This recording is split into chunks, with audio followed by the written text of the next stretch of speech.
We are officially 1 week away from the 2024 NFL Draft, and Gino and I, we're going to continue our My Guys series with the defensive side of the football.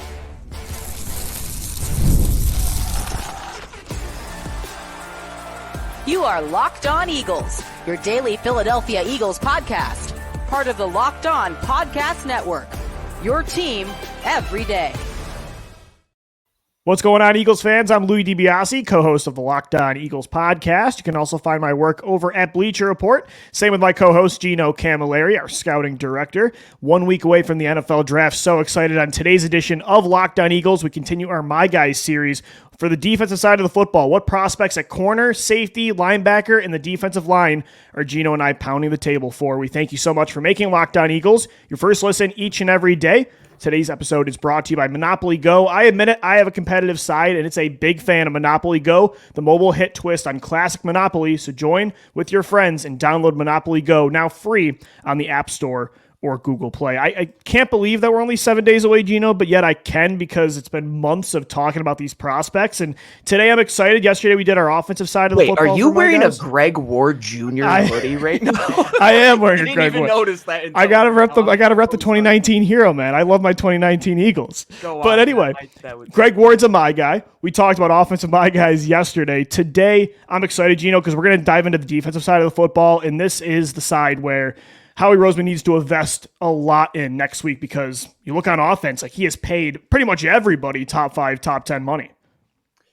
I think he wants to get to a point with the defense that you're able to do that as well, right? Because You're believing right now that Jalen Carter is more than likely going to be one of those guys, right? And who is it going to be at the cornerback position? You got a few of those guys at safety that you realistically could go and extend. Right now, if they went with that Carolina draft where they took Brown with the first pick and went defense, that was the first year of Matt Rule. Mm-hmm. If they did defense throughout all of the picks, Lou, I truly wouldn't be shocked, man. Like, that's how much help this side of the ball needs. We know that they're going to need depth on the offensive line for sure, and they could definitely upgrade at a pass catcher position, let's say. But I think for you and I, this is where a lot of our focus has been, especially because of the downfall of that second half. If you want to talk about one of the anomalies of the last few seasons, it was that second half defense, man, where they were at the bottom. They were like dead last in almost every single category. They were horrible.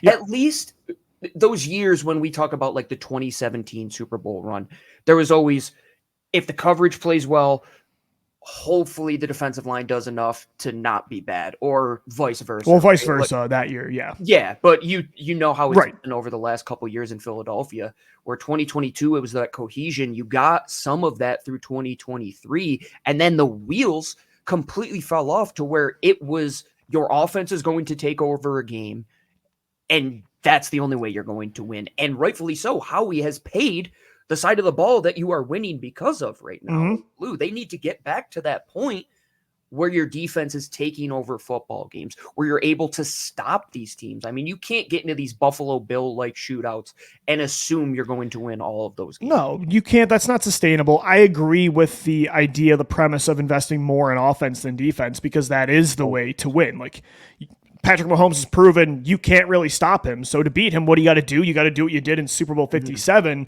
and score points. So I agree with the philosophy of investing all these top picks and all this money in offense. But now that you've done that and your core is established, you have to build up the defense to a certain level.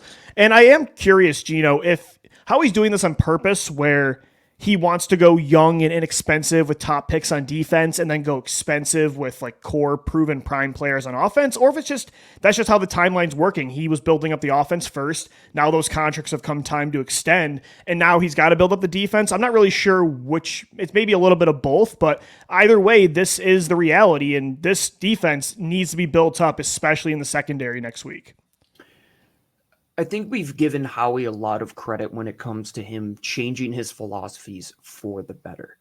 But at the same time, there's still a few things that you and I really nitpick him for, and it is this fault of not drafting a cornerback in 20 plus years. And he's meeting with like all the top prospects though, Gino. I'm feeling a little optimistic. I hope that this information that we get from these visits, which has been in the last couple years, a little bit of a breadcrumb to tell you where they might go. They've done top visits for all of the guys at the cornerback position. You've seen them bring in a fair amount of guys on the offensive line, some defensive line players as well. A majority of these picks, though, Lou, they have to go to that secondary. And I'm not just talking cornerback. I'm talking linebacker. Who's going to cover anybody next year for you? We don't know what Nakobe Dean is. We don't know what Devin White is going to give you. You're going to have to upgrade there at some point. Cornerback, in 2 years, how different is this room going to look? It's going to look It's going to look very different. I think even this year could look different from the past 2 seasons, especially from a starting perspective. And Gino, let's say that they do go corner on day one. I think me and you have hyped up a lot of these prospects, especially on Mock Draft Monday. But between the Quinyon Mitchells of the world, Nate Wiggins, Terrion Arnold, Cooper DeJean, Kool-Aid McKinstry, who is the Gino Camilleri, my guy at corner for day one? And again, I think all of them are kind of my guys for us, but who's your number one? Like, if the Eagles are going to trade up inside the top 15 for a corner, which one of these guys do you want to gun for? I mean, you can say his name for both of us, right? I think we have the same guy. It's Quinyon Mitchell for me, for sure. It's easy. It's easy, Quinyon Mitchell, man. And I love Arnold and Wiggins, man. Like, I love Arnold's personality, his leadership, his physicality. 18 years old, like Mitchell, I just trust Mitchell to cover any kind of corner. Like, his ability to mirror and his ball skills are just, that's what I want in a corner.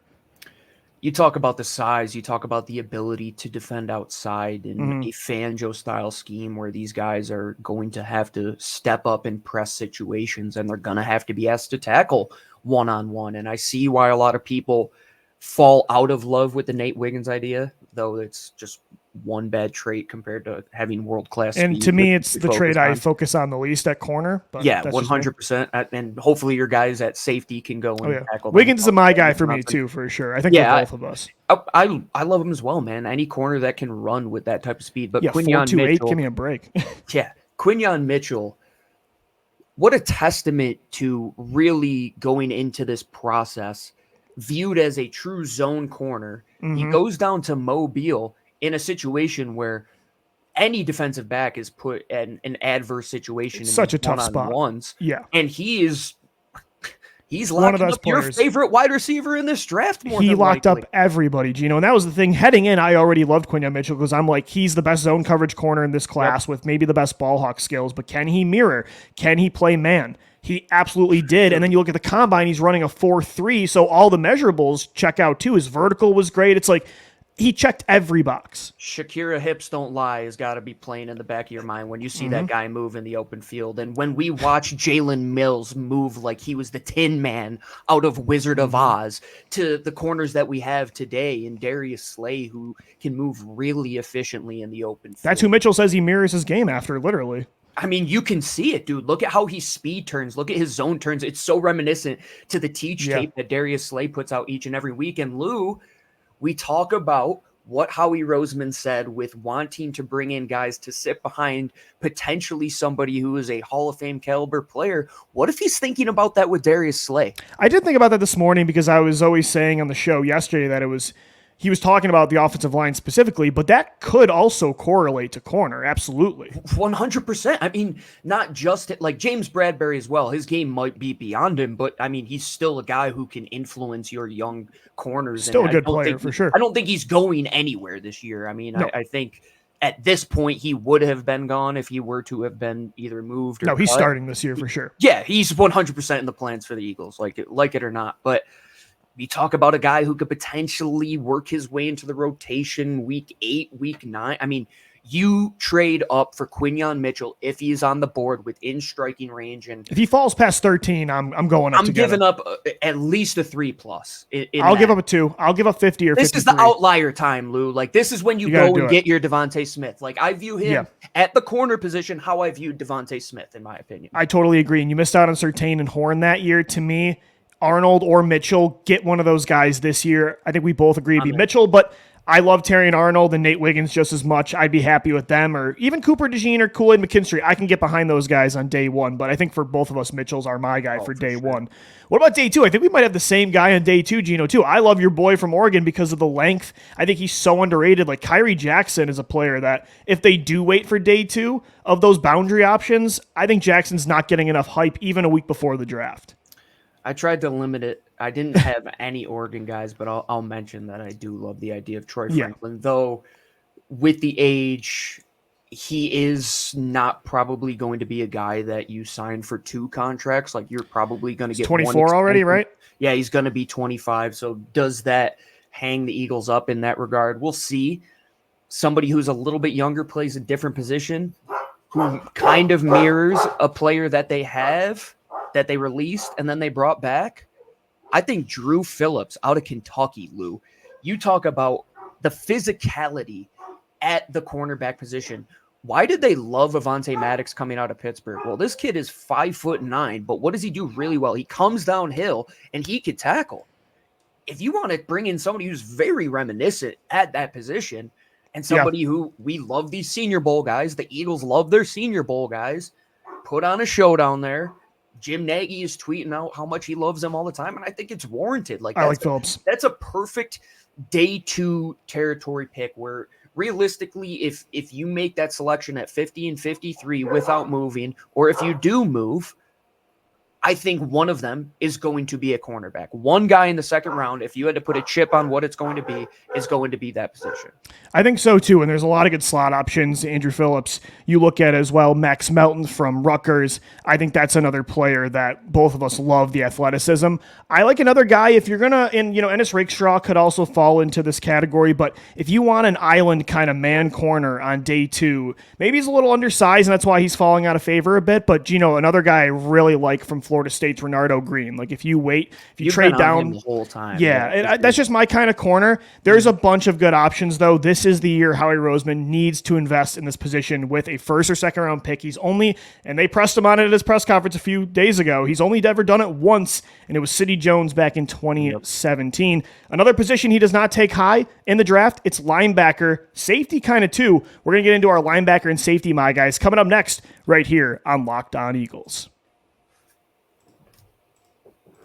Today's episode of the Locked On Eagles podcast is brought to you by Monopoly Go. We've all been there, either as a player or a fan. It's halftime in the scoreboard. It's not looking too good. You're feeling low, not sure you or your team can pull out the W. That's when you dig deep, lift your head up, and say to yourself, time to get back in the game.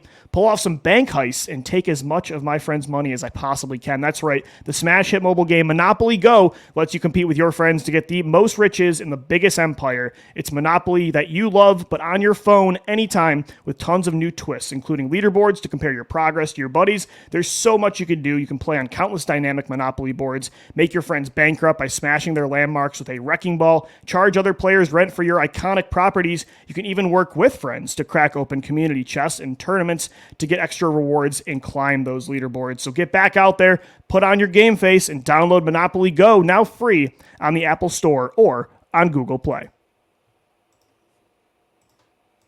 We thank you so much for making Locked On Eagles your first listen each and every day, guys. Locked On's NFL Ultimate Mock Draft is available now. Find the Ultimate 6-episode series on Locked On NFL Draft to hear who the local experts of Locked On are picking for every NFL franchise, including Gino and I, with live reactions from local college football experts and even the fantasy football angle. The Locked On NFL Mock Draft available now on Locked On NFL Draft on YouTube or wherever you get your podcasts. We are 1 week away from the draft, and today we are continuing our My Guys series. Talked a lot about the cornerback position. Toledo corner Quinyon Mitchell, he is the official My Guy of the Locked On Eagles podcast. Gino, I think we're moving all positions, but we could say that about Terrion Arnold right now and Nate Wiggins. We both love our guy from Oregon, Kyrie Jackson. You mentioned a really good one in the slot that could potentially replace Avonte Maddox, Drew Phillips from Kentucky. I like Renardo Green as another man coverage corner option on day 2 for the boundary spot. A lot of options that hopefully Howie does go for on day 1 and day 2. When it comes to linebacker and safety, I think more so linebacker will be a focus when it comes to a need, because at safety, you've got 3 guys locked up long-term now. Chauncey Gardner-Johnson, Reed Blankenship, and Sidney Brown. A lot of hope and promise for those 3, but I can still see them taking a guy on day 2 or day 3 as well. Let's start with linebacker, though. I think my guy it's been very popular for us. Texas A&M's Edgerrin Cooper, we are in love with. Like, I think he's LB1 in this class. But is there another guy that you really like on day 2?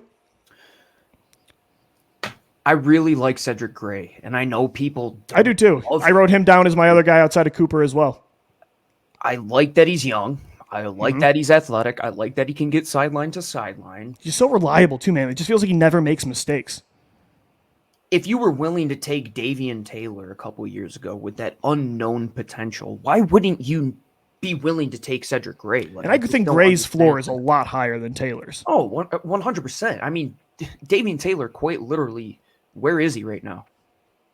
Let's have that not playing football, I don't think. Talk about a miss for Howie Roseman and company. I mean, that was a big Andy Weidel pick, though. I mean, I remember that he was the guy who got to tell the story on that one. But in day 2, it might be a little rich for some people. If Edgerrin Cooper is there on day 2, though, like that's striking distance where just that speed and length, man. Like give me that at linebacker every time. Lou, it's pick 41 and he's on the board. I'm trading up. What are you giving up for that? Well, it depends. I mean, did I trade it for a corner? If not, if I stayed put at 22 or did a small move, put at 22. I would give up pick 120. You would give up that first 4th round pick? I think I would. Yeah, I think I would. Okay. Especially in that type of player. Yeah, a day 3 where I don't love a lot of prospects. You have so many picks in rounds 5 through 7.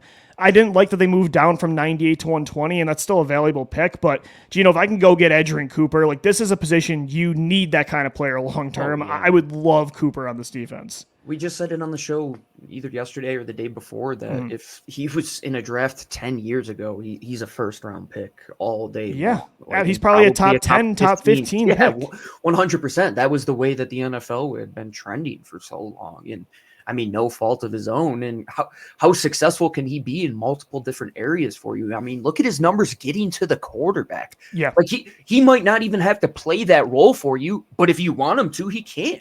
Oh, yeah, absolutely. He'll be one of the best blitzing linebackers in football pretty quick. Oh, yeah, man. And you talk about the coverage ability, like Cedric Gray, one of his best assets, and Jim Nagy pointed this out on Twitter, is his ability to drop into zone coverage and to really get into those passing lanes and break up windows. And coverage comes in multiple different ways. It doesn't have to be locking up that tight end one-on-one. It just has to be being in the right position where you're not just covering grass. But if you want that, I think Cooper is that guy to, like, if you say, hey, go cover George Kittle one-on-one, like, I trust take Cooper. Your shot. Because, they tried to do it with Hassan Reddick spot dropping at times and trying to lock guys up. Like, why wouldn't they be willing to do that with Edgerrin Cooper and let the other guys just go float to the run? Right. You cover the backside tight end on some sort of leak. And he's one of those guys that could, like, track a guy 40 yards downfield, and you're like, oh yeah, because he's a freak athletically, and it makes. And even if that player, Gino, is a little more raw, like just give me that, because that's what you need at linebacker. Yeah, and you did that with Davion Taylor. Like, why wouldn't you be willing to do it with Edgerrin Cooper, who did it at a higher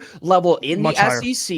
He produced at a much higher rate for you, and Davion Taylor is a very good athlete, but Edgerrin Cooper is that much better, man. Like, why wouldn't you take him? And this is the reason I still to this day don't hate the Davion Taylor pick. Like, it was always a risk. We knew it from the start. The process kid didn't worked, execution stunk. Right. Yeah. I mean, the process, like for a 3rd round flyer on that kind of upside, like, yeah, we knew from the start it was risky. The kid didn't play a lot of football. I mean, before that final year at Colorado. So I like the mentality, and it's why I again would go for an Edgerrin Cooper type of player. I think people are going to be kind of upset though, Gino. Like, me and you both like Cedric Gray, but because of that Jeremiah Trotter Jr. route, I think it would almost have been like in 2021, I believe. Yeah, 2021, where if they would have took like Tyson Campbell over Asante Samuel Jr., I think some Eagles fans would have been upset. I think that would be the case if they took Gray over Trotter, but I think Gray's the better prospect, honestly, if you remove the name. And Howie Roseman got into a very intellectual conversation the other day in his press conference talking about Trotter. Yeah. He's like, of course I'm biased towards those guys. He's like, why wouldn't? He's like, those guys were born in Philadelphia. They're dead under. I mean, Jeremiah Trotter was Jim Johnson's linebacker. That was what we grew up knowing as a linebacker. That's a different game. I mean, that's kind of what Jeremiah Trotter is compared to a lot of these other guys, where he might have the floor, but what is the ceiling? Like, what is the untapped potential that Cedric Gray could give you, or I mean, even a Peyton Wilson with that injury history over a guy like Jeremiah Trotter Jr. Now, the legacy guys, will they play a little bit more for the city? I'm sure he has that ingrained in him, man. But they just traded away Hassan Riddick, who played at Temple and is a Philly guy. So. And they didn't take Asante Samuel Jr. that year. They didn't. I don't think it's a huge motivating factor for the Eagles. So, I don't think that would really play much of a part. Another guy, by the way, on day 3, if you're looking for another just athlete that's raw, I like Teron Hopper as well, Gino, from Missouri. Another player that's got to put on some weight, but again, rangy, and that's what you need in Fangio's defense. I got a name for you. This is a deep cut. Freak athlete. Go look at his relative athletic score. Bo Richter. This guy jumped out of the roof. I think he jumped 40 inches vertical. He's like a Sam Jack type of linebacker. Love that. Man. He gets after the quarterback, serves this country. I can say he was at CGS and he put on a show, and the Eagles love those athletes on day 3. And you look at those Patrick Johnson type of picks, those versatile guys that could potentially play inside, potentially play outside now in a Fangio type of defense. Look at the Zach Bond type of guys who they're really going to be asked to do a lot of different things, and they're probably going to bring in more guys like that. I think so too. Gino, before we get into the defensive line on safety, I don't think the Eagles are going to target a safety early in the draft, and it's kind of a weaker class anyway. I don't really love the options on any day, but I'm going to kind of cheat on this one because I think he probably ends up playing a linebacker the next level. We talked about him in our Bleacher Report show a few days ago. I was watching a lot of Cameron Kinchins from Miami, like a turnover machine. I really like Kinchins on day 2, but his predecessor right next to him, I should say his teammate, James Williams, like this guy's 6'5". I mean, length for days, just a rocket coming downhill. Is he a guy that you can ask to cover a running back or linebacker, or I should say tight end in space? Probably not. He's pretty raw right now. But again, I always fall in love with this kind of prospect. He's my Johnny Wilson of the defensive side of the football.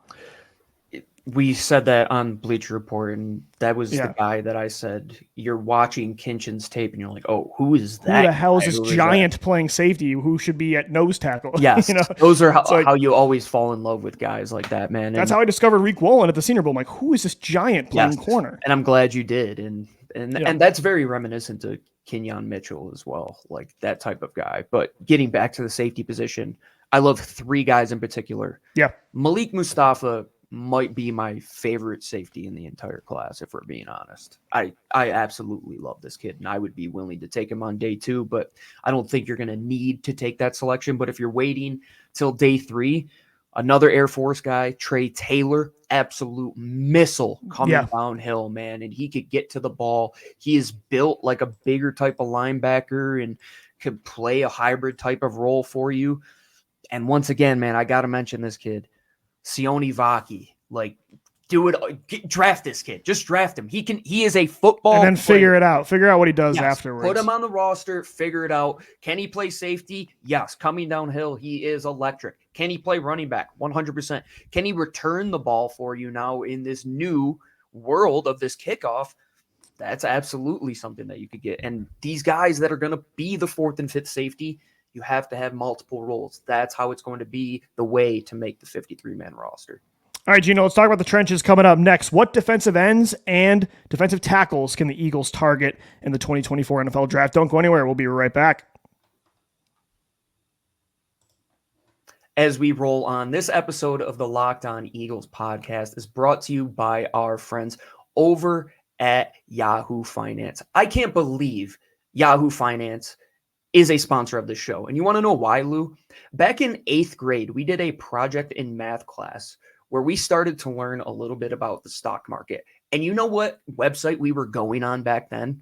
Yahoo Finance.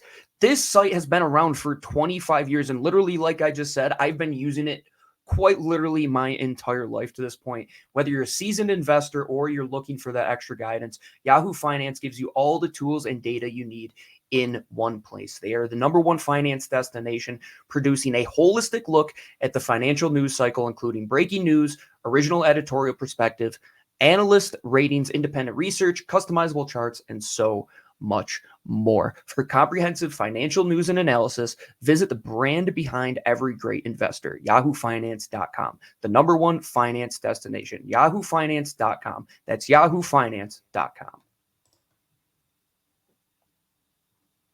All right, we're finishing up this edition of Locked On Eagles, our My Guy series with the defensive line, edge rushers, and defensive tackles the Eagles can target and likely will. Cannot imagine a draft where Howie Roseman does not come away with at least one guy in the trenches on both sides of the football. And on day one, Gino, I don't know, like this isn't my favorite edge class, to be honest, and it's not a year that I feel like they desperately need one. You can make the argument they do with Brandon Graham being on 1 year left. Josh Sweat could be a free agent after this year and leave Philadelphia, so Nolan Smith might not pan out. Who knows what Bryce Huff is as a full-time player. Nolan Smith's out.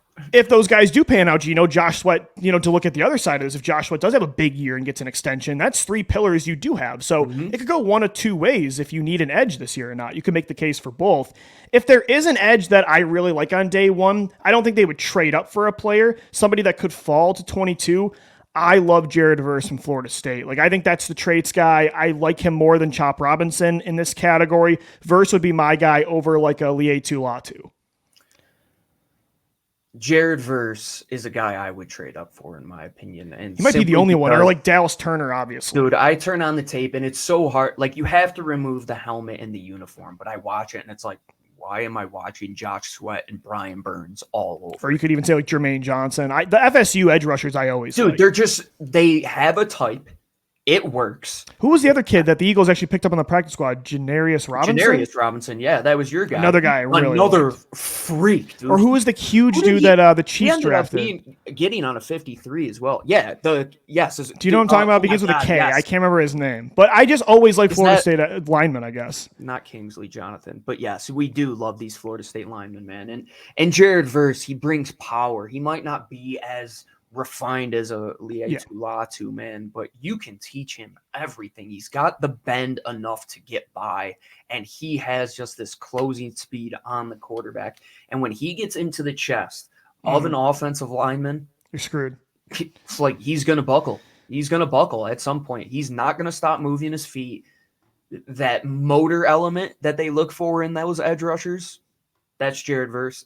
Also Latu as well. He was on a visit to the Eagles. I could see them falling in love with him. I don't love the medicals.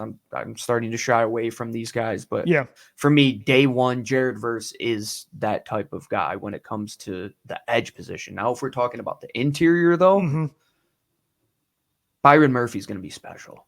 Byron Murphy is going to be special. I think Johnny Newton is going to be too, Gino. Like, the more I'm watching his Illinois tape, like, Newton is really somebody that he's not as... I haven't given him enough credit, and I feel bad about it, but he's not as traitsy.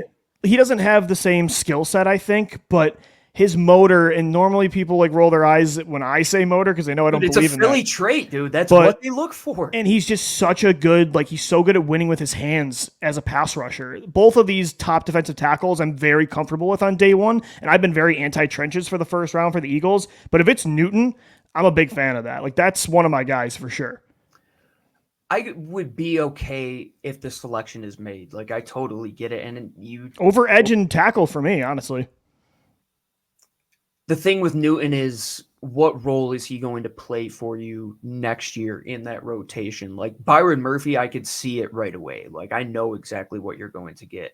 Is Newton going to take snaps away from Milton Williams like I believe Byron Murphy potentially could for you? I think that would be the role he steps into what like Fletcher Cox was next to Jalen Carter. If you don't, it depends on what you trust with your evaluation on this. Like, if we select him, like I'm standing strong that he's going to be a guy that can win for you consistently for the tenure of hopefully multiple contracts, because that's what they're looking for if they are taking that guy in the first round, i.e. Jordan Davis, i.e.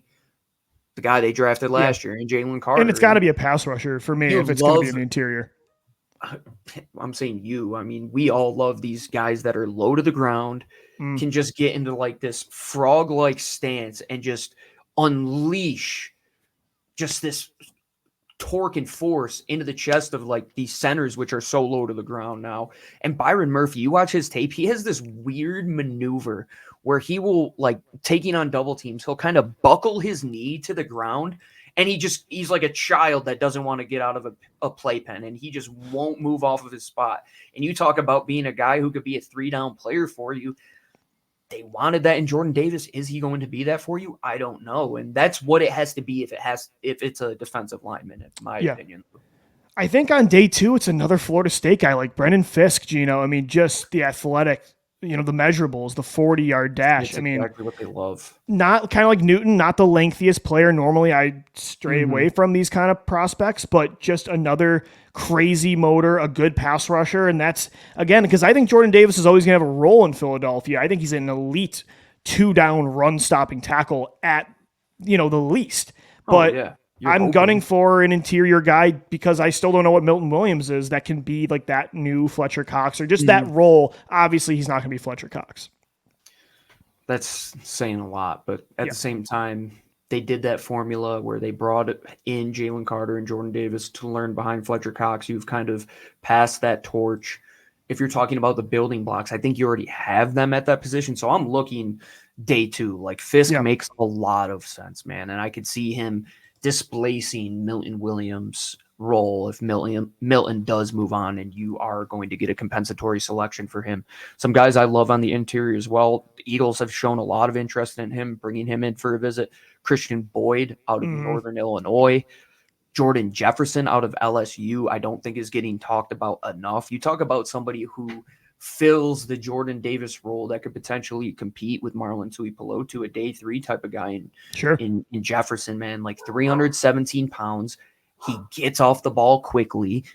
Could he be a 0-1 tech for you to sit in there on first and second down? I believe so. Christian Boyd is going to be more of that pass rushing element type of guy, but you don't know what you're going to have when Milton Williams is gone. And yeah, you have Moro Ijomo as well, but what is he truly going to be?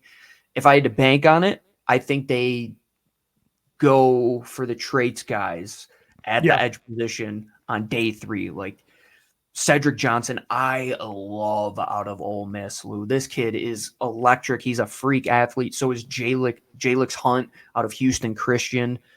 Xavier Thomas is growing on me from Clemson too. Just that electric's first step is something I love. If you could cover 3 yards with your first step and you have arms that can get into the chest of any offensive lineman who already has 33-inch arms, like that's the type of players that we're talking about. The Josh Sweats, man. Like, why do you like Bryce Huff? Why do you like Nolan Smith? He's a little bit undersized at that position, but he finds ways like a boxer where he can get into your chest. Like Jalix Hunt is made in I've said this term a lot, but when you visualize what you make a player in Madden to be an edge rusher, it's a guy with that freakish length that he has, the athleticism, and the ability to get to the quarterback and win with multiple ways. And on day 3, if you're going to bank on any position being selected, probably going to be another edge guy or so. And you have the luxury of taking the traits, Gino, even if they're not like finished products, because you have so many linemen already that they're not coming in right away. And it doesn't have to have this huge role entrenched in it's their the closest season. thing to the minor leagues that they have is being in that rotation. Honestly, right? Like Howie Roseman said that they can't send these guys down to your Rochester equivalent when it comes to the Twins. Like they have to either be on the practice squad and learn that way, or they have to be in some sort of rotation and learn behind guys like Brandon Graham. And you've had success with that formula. You don't get Josh Sweat if you don't take that type of risk on a guy who had an injury, but at the same time, what was outweighing the injury? The world class. Oh my God, I can't believe I just said that. World class athleticism, the ability to win in multiple ways, the ability to be a run defender at the line of scrimmage. Bank on traits, always. Bank on traits. That's what we fall in love with. That's why we love these guys. And that's what Howie Roseman likes as well, man. Just look at the track record over the last 4 years. He loves athletes. I have a feeling we're going to be talking about a lot of these prospects on Thursday, Friday, and Saturday. 1 week away from the 2024 NFL Draft. We got you covered right up until Thursday and all the way through right here on the Locked On Eagles podcast. Thanks so much for making us your first listen each and every day. We're going to sign off for now, though. For Gino Camilleri, I'm Lou DiBiase. As always, thanks so much for downloading, watching, and listening, and let's go Birds. Fly, Eagles, fly.